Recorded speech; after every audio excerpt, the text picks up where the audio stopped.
Morning Business, le débrief de la matinale. Attention, il est 8h38, ça n'a déjà pas arrêté de débattre pendant la publicité. C'était déchirant. Alors qu'un jour, on enregistre ce qui se passe pendant la pub. On est avec Dominique Carlac, Pierre-René Lemas, Mathieu Pechberti et Caroline Morisseau. On commence bien sûr, Laure, par les nouvelles règles de l'assurance chômage. Oui, puisque Caroline Morisseau, le ministère du Travail, a acté hier l'échec des partenaires sociaux, faute d'accord sur l'emploi des seniors. L'accord UNEDIC qui a été conclu en novembre dernier tombe à l'eau. Le gouvernement a décidé de reprendre la main. On a des pistes. On a des pistes. Alors, déjà, il y a un certain nombre de pistes qui sont aujourd'hui écartées. L'idée, par exemple, de baisser le montant de l'indemnisation semble aujourd'hui totalement écartée. Marc Ferracci le disait encore tout à l'heure, on est sur des montants à peu près similaires par rapport aux autres pays. Il n'y a pas de raison de toucher à ça. 70% Et donc, à peu près des salaires. Gabriel Attal a clairement dit que c'était pas sa préférence, donc celle-là, on la met de côté. Après, l'idée de réduire la durée d'indemnisation, c'est une piste qui était évoquée de manière récurrente, de passer de 18 mois d'indemnisation à 14 mois, voire 12 mois. Gabriel Attal avait évoqué. Récemment, on est passé de 24 à 18. On est déjà passé de 24 à 18. Mais cette piste-là, elle semble aussi s'éloigner, même si elle n'est pas totalement refermée. Gabriel Attal a moins insisté sur cette piste-là. Et celle qui, aujourd'hui, semble vraiment tenir la corde, qui revient de manière récurrente, en tout cas. C'est celle de Marc Ferracci. C'est celle de Marc Ferracci. C'est celle désormais de Gabriel Attal qui s'est rallié au point de vue de Marc Ferracci et qui veut durcir les conditions d'ouverture des droits. C'est-à-dire qu'aujourd'hui, il faut avoir travaillé 6 mois sur les 24 derniers pour être indemnisé. Demain, on pourrait par exemple devoir travailler non plus 6, mais 8 mois sur les 24 derniers pour être indemnisé, ou alors toucher à la période de référence, c'est-à-dire qu'on devrait toujours travailler 6 mois, mais sur une période plus courte, d'1 an par exemple, au lieu de 2 ans. Dominique Carlac, est-ce que c'est une bonne piste celle-ci ? En fait, la question de fond à se poser, c'est est-ce que la durée d'indemnisation, tout dépend de quand elle commence, mais est-ce que la durée d'indemnisation, elle influe sur la durée du chômage ? La réponse de Ferracci, c'était non. C'était non. Ouais. Sauf que certains économistes ont quand même constaté que dans les 3 derniers mois de votre indemnisation, c'est là que s'intensifie la recherche. C'est vrai. D'une part. En revanche, quand vous attendez trop longtemps, c'est là aussi où vous avez des offres à des salaires moins élevés. Donc c'est pas un bon calcul finalement de rester longtemps au chômage, si tant est que ça soit un calcul. Mais parce que après on prend ce qu'on trouve. Donc on prend ce qu'on trouve. Donc plus on est dans une intensité de recherche d'emploi sur une durée courte, finalement, plus on a de chances, 1, de retrouver, 2, de retrouver un niveau de salaire Donc vous êtes plutôt pour élevé. Baisser la durée. Donc du coup, ce que disait Marc Ferracci n'est pas insensé. Quelqu'un qui est employable, si vous réduisez ses conditions d'éligibilité et sa durée d'indemnisation, fatalement, vous le mettez dans un circuit de travail où l'incitativité à travailler est plus forte que la désincitation au travail. Mais il disait aussi que les précédents réformes avaient montré que quand on exigeait davantage de mois de cotisation, quand on était passé de 4 à 6, la durée moyenne des contrats de travail avait augmenté. Oui, c'est vrai, ça. Caroline, ça ? Oui, bien sûr. Ça a un effet. Et puis, c'est vraiment la mesure, durcir les conditions d'ouverture, c'est la mesure immédiate, la plus rapide. Si on baisse la durée d'indemnisation, par définition, pour que ça produise des effets, il faut attendre que le chômeur soit en bout de course. Soit à nouveau en activité. Pierre-René. Franchement, les analystes économico-comportementalistes qui permettent de savoir ce que le chômeur moyen va faire si on le traite mal, m'ont toujours laissé sceptique. Et d'ailleurs, si on regarde, il y a eu... On est à quoi, là ? Ça va être la 4e réforme du on a essayé de compter ce matin avec Caroline, on a eu du mal. Il y a eu 2 réformes et 5 tours de vis. Voilà, 5 tours de vis et 4 réformes. Voilà. Alors, il n'y en a qu'une qui était un peu fondée sur un raisonnement, pas uniquement faire des économies. Il y en avait une, c'était de copier les Canadiens avec le système contracyclique. Ça, le chômage baisse. Ça c'est fait. Ça c'est fait. Alors non, mais ça s'est fait, ça devait être fait pour solde de tout compte. Évidemment, il n'y a pas eu d'évaluation de ça. Forcément, ça date d'1 an. Donc il n'y a pas une vraie évaluation de tout ça. Donc là, on redonne un tour de vis, donc on va inventer des tas de prétextes. L'objectif, en réalité, n'est pas du tout d'améliorer les conditions d'employabilité des chômeurs qui sont des feignants, c'est bien connu, et qui veulent pas reprendre le travail parce qu'ils préfèrent toucher de grasses indemnités. Non, c'est de faire des économies. Et la mesure que prônait M. Ferracci tout à l'heure, c'est celle qui permet des économies le plus vite. Il le dit d'ailleurs. Voilà, donc il le dit, c'est la vraie raison, il n'y en a pas d'autre. Je trouve ça assez consternant, puisque globalement, si on peut dire comme ça, tout le monde a l'air d'oublier que la moitié des chômeurs ne sont pas indemnisés par l'UNEDIC. Donc la question Ils est sont de savoir... sortis du système où ils ont pas suffi de cotiser sur le système n'est pas incitatif pour des gens qui, par définition, ne sont pas indemnisés. Ça n'a pas de sens. Ouais. Donc, est-ce que la question globale n'est pas celle de savoir comment on s'attaque à la situation de ces gens qui, aujourd'hui, sont enquistés dans le chômage et ne touchent rien, plutôt que de savoir si on va augmenter leur nombre, le nombre de ceux qui vont toucher de moins en moins, pour essayer d'inciter les autres à aller au travail. Je ne crois pas du tout au mécanisme. Et d'ailleurs, les économistes sont en désaccord les uns les autres. Donc, ce que je dis là est contestable. Mais je ne crois absolument pas à cette espèce de levier financier qui conduirait l'ouvrier chômeur à se dire « Mon Dieu, je vais me remettre à travailler ». Alors, Dominique. Alors, en fait, le point de vue budgétaire est très important dans cette affaire, en effet. C'est qu'on cherche, il manque des sous dans les caisses de l'État, donc on cherche où on peut faire des économies, et là, on a un sujet devant nous. La réalité, c'est que ce qu'on cherche, c'est le plein emploi, en réalité. Quand on traite le problème du chômage, on traite aussi économiquement la recherche de plein emploi. Donc il y a deux façons de l'aborder. C'est soit on s'attaque aux chômeurs, en effet, soit on s'attaque à renforcer l'économie. Donc même si nous, côté MEDEF, on dit cette réforme est envisageable, c'est ce qu'a dit notre président Patrick Martin, en réalité, nous, ce qui nous importe le plus, c'est comment on restaure de l'activité économique porteuse pour pouvoir avoir de l'emploi. Et d'ailleurs, le précédent accord de novembre permettait de baisser de 0,45%. 0,05%. Ah pardon, 0,05. Et donc du coup, là, ça permettait aux entreprises de retrouver un peu de compétitivité. C'est exactement ça. Nous, ce qu'on préfère, c'est aller sur des mesures qui favorisent, donc cette fameuse politique de l'offre, qui favorise le développement d'activités économiques, qui améliore la compétitivité des entreprises, et ce faisant, et là, vous avez vu que même Pierre René est d'accord là-dessus. Non, mais évidemment que je suis d'accord là-dessus. La vraie difficulté, elle est... ça renvoie à la politique globale du gouvernement par rapport aux partenaires sociaux. Soit on fait confiance globalement aux partenaires sociaux, à leur capacité de se mettre d'accord sur des solutions raisonnables. C'est ça qu'il faut faire. C'est ce qui s'est fait... jusqu'il y a 5 ans, quoi, en gros.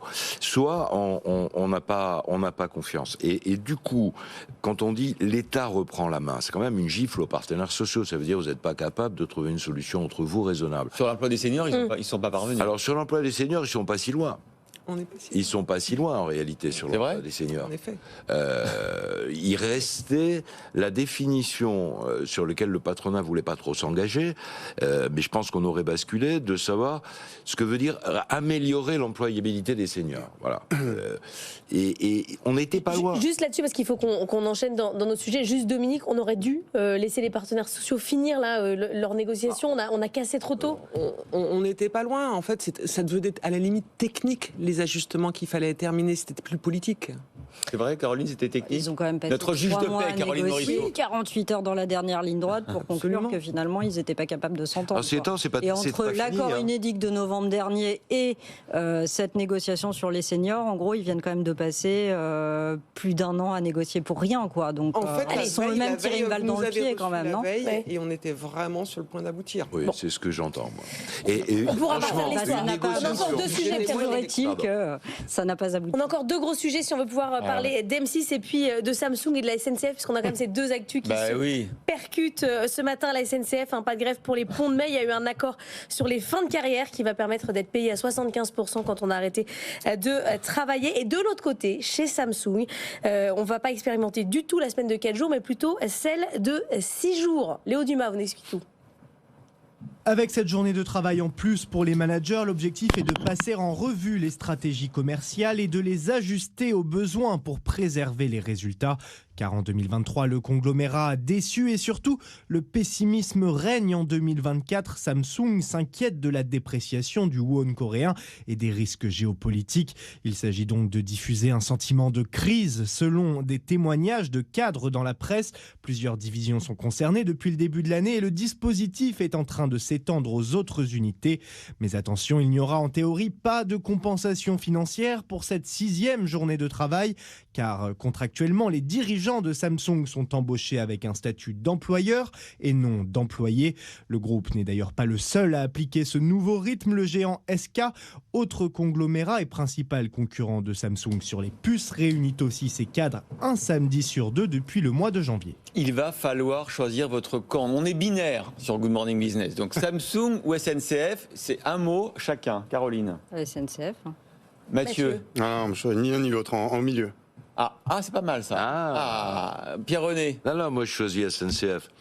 Ni l'un ni l'autre. Dominique. Ni l'un ni l'autre, bien au contraire. Non, mais Non, alors, Mathieu. non, mais la SNCF, c'est pas non plus représentatif de tout ce qui se passe en France. Non, c'est deux extrêmes. Voilà, Ouais. non, mais C'est ça. pour qu'on puisse rentrer un peu plus dans le détail.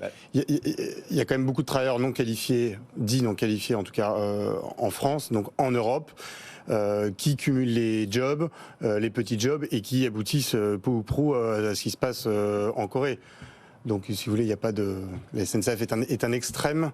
Oui, bien sûr. Alors, Pierre-René. Pierre-René, pourquoi est-ce que vous défendez l'accord qui va quand même coûter beaucoup d'argent? Parce que c'est un accord. Moi, ce que je défends, c'est l'accord entre partenaires sociaux. La méthode. C'est la méthode, c'est plus que le fond. Évidemment, Mais c'est un là, accord sous contrainte, c'est Pierre-René, contestable. là. Oui, c'est Mais ça. Tiens, Elle a raison, je alors trouve c'est que sous ça- contrainte quand même. C'est sous contrainte de menacer, de bloquer les JO. Oui, mais ça s'appelle la négociation entre partenaires sociaux. oui. Les uns utilisent l'arme de la grève, ou de la Oui, menace de oui, mais- grève. non mais attendez, dans un cas, c'est un monopole quand même, la SNCF. Ça, c'est le vrai sujet. Je Bah oui, défends le pas monopole de la contenu SNCF, c'est l'accord. Je scandaleux. défends la méthode de l'accord. Ceci étant, ça me semble que c'est très intéressant. Voilà une idée pour le gouvernement. Dire que désormais les cadres seront dans le statut d'employeurs. Voilà, vous voyez, ça va sortir beaucoup de Ouais, cadres du oui. chômage, ça va en faire des employeurs. C'est la bonne piste, vous trouvez? Alors attendez, parce que là, il y a de l'autre côté du poste de radio, il y a Wilfried Galland qui est très énervé par vous, par Pierre-René. Il me dit, l'accord fin de carrière à la SNCF coûtera 100 millions d'euros par an. Et pas de garantie de paix sociale, puisqu'on a déjà un préavis pour le 18 mai pour sécuriser la prime JO. C'est pas un bon accord, ça? Alors, s'il n'y a pas de garantie de paix sociale, c'est pas un accord. Ah bon, ben voilà, vous voyez. Dominique. Moi, je suis toujours pour la négociation. Je ne vais pas dire le contraire de mon voisin. Après, voilà, il y a un contexte exceptionnel. Il y a les Jeux Olympiques. On veut donner une image exemplaire de notre pays. On veut que ça fonctionne. Donc, ça discute. image Ça discute. Ouais. Alors, quelle image, en effet? Oui, mais on efface quand même une réforme des retraites pour certains salariés. C'est quand même On a injuste. quand même une entreprise qui fonctionne avec un système qui est un monopole public. Qui n'a jamais été remis en cause, qui n'arrive pas à être remis en cause depuis maintenant 10 ans, qui fonctionne avec des moyens commerciaux, en tout cas d'une entreprise privée. Enfin, on en sort. En appuyant sur le monopole, on en sort de manière très Vous envoyez douce. des gros concurrents Ouais, aujourd'hui qui... donc, Je veux dire, et avec- les non, mais accords avec des- européens fait qu'on est en train d'en sortir. Non, mais à nouveau, Avec des pratiques commerciales. évidemment que les syndicats de la pire que les SNCF ont compagnies aériennes, profité de low-cost. l'occasion. Ah, merci Non, mais Pierre-René. voilà. Vous pouvez D'ailleurs, ce qui rester. m'intéresse, c'est de savoir ce qui va se passer à RATP maintenant. Ouais, Bah, sûrement la même chose, a priori. Ouais. Allez, on parle du dossier M6. C'est votre dossier, Mathieu Pechberti. Nicolas Taverneau lâche les rênes d'M6 après 37 ans à la tête du groupe. Bon, visiblement, il ne va pas prendre sa retraite tout de suite. Il pourrait y avoir des pistes pour M6, pour une vente d'M6. Pourtant, on croyait que c'était tout simplement pas possible. Oui, c'est assez compliqué, parce que l'avenir d'M6 est quand même très lié à la fameuse loi sur l'audiovisuel, la loi de 86, que Pierre-René Lema connaît un petit peu, et que Nicolas Taverneau essaye de changer depuis maintenant 2 ans. Il fait le siège de l'Élysée tous les mois pour essayer de faire changer cette loi. C'est-à-dire de permettre à l'actionnaire, c'est-à-dire Bertelsmann, de vendre sans attendre la fin de la concession. Voilà, Bertelsmann a renouvelé la fréquence d'M6 en 2023, l'année dernière, il y a tout juste un an, et la loi lui interdit de revendre M6 avant 5 ans, donc 2028, sauf que les Allemands de Bertelsmann n'ont qu'une envie, c'est de vendre, et ça on le sait depuis Alors, maintenant. à qui pourrait J'ai vendre essayé. Mathieu 6 ans. Pechberti? Ils ont déjà À essayé. qui pourrait vendre Mathieu Pechberti? À Rodolphe Saadé, propriétaire de CMA CGM, futur Il n'y actionnaire a pas une de histoire de BFM 8% Business. de... Donc ça c'est dit. Ah bah voilà, il y a Non, l'histoire mais des il y a quand 8%. même- alors, Dominique a raison. Non mais il y a 2 choses. Donc il y a ce délai. Oui, c'est ça, c'est 8-10%. Il y a ce délai de 5 ans d'interdiction de revente que Nicolas Taverneau et Bertelsmann essayent de raccourcir. Ouais.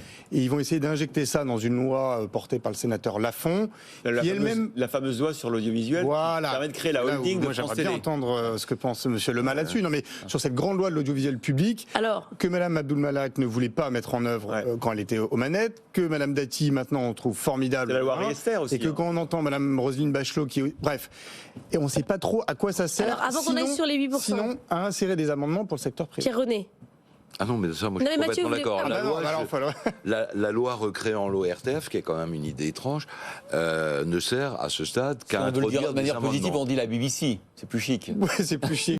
Oui, mais nous, on a des traditions historiques en France. Et d'ailleurs, avant l'ORTF, il y avait la RTF. C'est un modèle aussi que le gouvernement pourrait inspirer le gouvernement, je sais pas. Non, mais bien sûr, ça va servir à mettre un certain nombre d'amendements. Que la loi de 86 est vieillie, c'est évident.